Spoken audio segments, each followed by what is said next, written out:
Que legal. Acústico. Que lindo.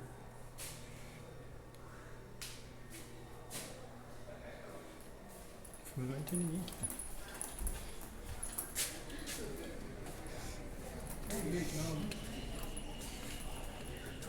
Cemitério Bosque da Esperança, no Geral de Belo Horizonte.